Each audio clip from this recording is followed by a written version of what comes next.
everyone, welcome to part 2 of our holiday projects special. This is the second of 2 parts. I have 2 final projects to share with you guys, and I am, again, very excited about these, having the best time making them. So we have 1 Christmas project and 1 Hanukkah project to share today. And let's start with the Christmas one.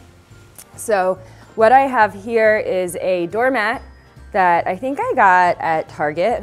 I'm pretty sure I got it at Target. And underneath it, I've made a giant momentary push button, which is pretty cool. What I did here was I have a layer of interfacing from Joann Fabric. I'm just gonna move this over to show you. So I have this layer of interfacing in the middle, and then on either side, I have big pieces of conductive fabric.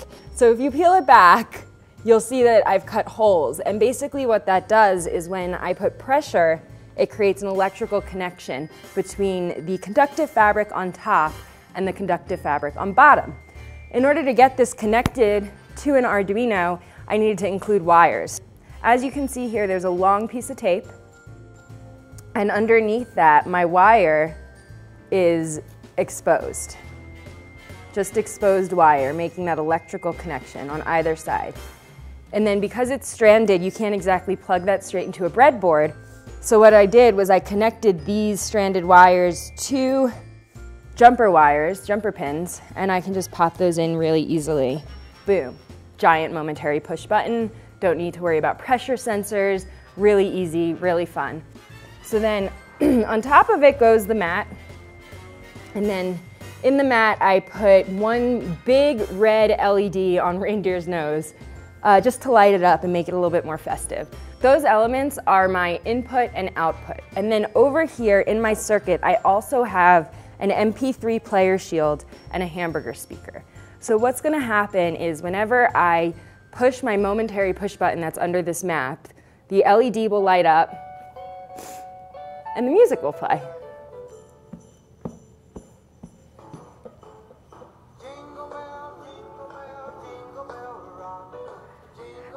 When I take the pressure off, it stops.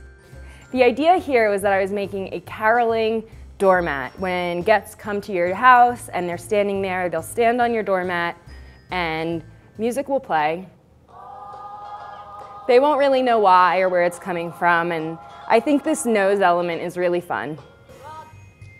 For our final holiday project, I made a Hanukkah project, which I can use at home. And for all of my Hebrews out there, you're welcome. What we have here are lily pad LEDs hidden underneath each of these yellow flames. And on the back, you can see that there's also a switch for each LED. So basically what you can do when it's turned on is on the first night of Hanukkah, you can turn this. And then the second night of Hanukkah, like so.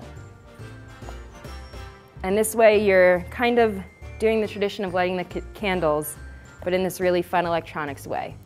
I'm really excited to give this gift to my 1-year-old niece. She can't play with fire yet, but she certainly can help us turn a switch.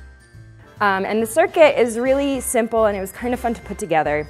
So we have this battery pack here, and on the top is the positive terminal and on the bottom is the negative terminal. So from the negative terminal, I've sewed all the way around the edge of my hoop, and then it goes across the top of the LEDs, which are the cathodes, and stops right there. And then from the positive terminal, I'm sewing around the other way to one side of all of my switches. Then I connected the opposite side of each of these switches to the anode of each LED.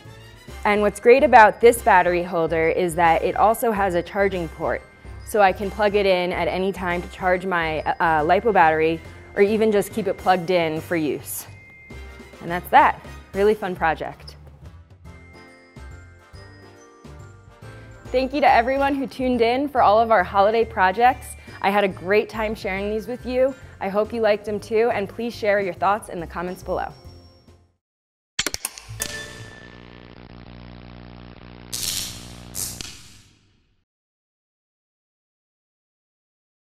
Welcome to, I'm gonna restart that. So, no so's. Try not to say so as much. Is, So I use it in order, I use it. Okay, I need to focus. All right, I'm gonna redo that because that was, so no so's.